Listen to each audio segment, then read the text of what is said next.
ल नमस्ते है नमस्ते ल आज चाहिँ हाम्रोमा एकजना सर आउनु भएको छ है उहाँको चाहिँ यस्तो ठ्याक्कै यो आँखाको साइडमा नाकमा चाहिँ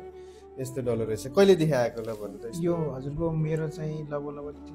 3 वर्ष जति भयो ए सानो मसिनो एउटा तिलको दानो जस्तै हजुर हजुरको चाहिँ त्यो डन्नीफोर भन्ठाने थिएँ मैले होइन अनि खासै त्यसलाई मैले वास्ता गरेको थिइनँ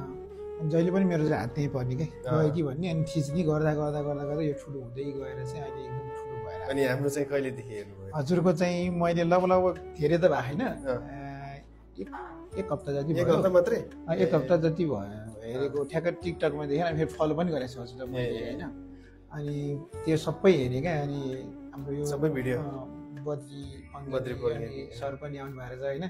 उहाँहरूलाई पनि देखाएँ अनि यहाँ चाहिँ राम्रो होला यहाँ चाहिँ होइन धेरै राम्रो छ भनेर सोचेर चाहिँ नैकाप मेरोमा चाहिँ नैकाप हो नैकापदेखि म यहाँ नैकापदेखि